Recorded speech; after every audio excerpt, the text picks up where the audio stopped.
கடாய் காஞ்சிடுச்சு. நான் இந்த கிளாஸில் ஒரு கிளாஸு பாசிப்பருப்பு வறுக்கிறதுக்கு போடுறேன். நம்ம இதை வறுத்துடலாம். வாசம் வர வறுத்துடலாம். ஆயிடுச்சு ஃப்ரெண்ட்ஸ், நல்லா வாசம் வந்துடுச்சு. இதை இப்போ நம்ம எடுத்துட்டு நல்லா தண்ணியில் 2 தண்ணியில் வாஷ் பண்ணி அப்புறம் ப்ரெஷர் குக்கர் பண்ண போகிறோம். அது பாருங்கள், குக்கரில் போட்டிருக்கேன். வாஷ் பண்ணதுக்கப்புறம் இதில் நான் சொன்னேன் இல்லைங்களா, இந்த கிளாஸு இதில் தான் ஒரு கிளாஸ் பருப்பு எடுத்தோம். இதுலேயே 3 கிளாஸ் தண்ணி வச்சு 2 விசில் விடணும். 2 விசில் விட்டுடலாம். 2 விசில் வந்துடுச்சு ஃப்ரெண்ட்ஸ். ஸ்டவ் ஆஃப் பண்ணிடலாம். நான் அதே கிளாஸில் ஒரு கிளாஸை ஜவ்வரிசி எடுத்து அதை கழுவி 1/2 மணி நேரமாக ஊற வச்சிருக்கிறேன். பேனில் போட்டு வேக வச்சிடலாம். இதுக்கும் அதே கிளாஸில் 3 கிளாஸ் தண்ணி தான்.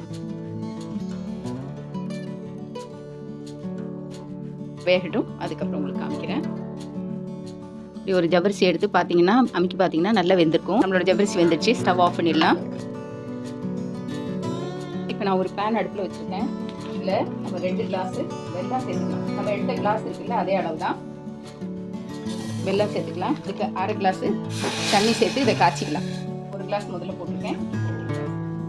இது கரெக்டாக இருக்கும் மெஷர்மெண்ட்டு. வெல்லம் கரைஞ்சிடுச்சு பாருங்கள் ஃப்ரெண்ட்ஸ். சைடில் வச்சுருக்கேன். இப்போ நம்ம வேக வச்சோம் இல்லைங்களா பாசிப்பருப்பு, அதை இந்த ஜவ்வரிசியோட சேர்த்துக்கலாம். 2ஐயும் நல்லா மிக்ஸ் பண்ணி விட்டுலாம்.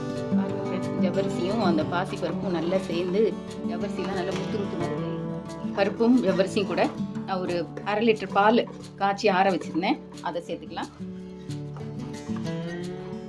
ஸ்டவ்வை வந்து சிம்மில் வச்சுக்கோங்க. இதில் 1 டீஸ்பூன் ஏலக்காய் பவுடர் சேர்த்துக்கலாம். கொஞ்சம் கிண்டி விட்டுட்டே இருங்க, ஏன்னா அடி பிடிக்கக்கூடாது. இது கூடவே நான் ஒரு துளி பச்சைக்கற்பூரம் சேர்த்துக்கலாம். அது கொஞ்சம் அரோமா கொடுக்கும். அதனால கொஞ்சம் ஒரு 5 மினிட்ஸ் இது ஆகட்டும். கொதித்து நல்லா ஒன்றாகி வரட்டும்.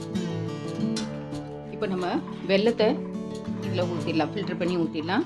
ஒன்று வந்து ஸ்டவ் ஆஃபில் இருக்கணும். 2வது எல்லாம் நம்ம காய்ச்சி வச்சுருக்கோங்க இல்லைங்களா, அது கூலாக இருக்கணும். இல்லை நம்ம இந்த பாயசத்துக்கு மற்றதெல்லாம் போட்டிருக்கோம்ல பாசிப்பருப்பு கூலாக இருக்கணும். ஏதாவது ஒரு ஐட்டம் வந்து கூலாக இருக்கணும். 2மே ஹாட்டாக இருந்ததுன்னா நம்ம ஊற்றும் போது திரிஞ்சு போயிடும். இதில் ஊற்றிருக்க பால். ஸ்டவ் ஆஃபில் இருக்குது ஃப்ரெண்ட்ஸ், அது நல்லா ஞாபகம் வச்சுக்கோங்க. பாயசம் வந்து இந்த கன்சிஸ்டன்சி இருக்கும்போதே நம்ம ஆஃப் பண்ணி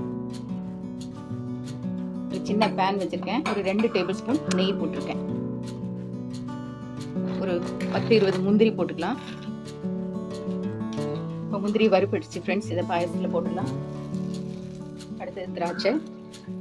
இல்லை உப்பி வர வரைக்கும் உப்பி வந்துருக்கு தெரியுதா, இதை இப்படியே பாயசத்தில் ஊற்றிடலாம்.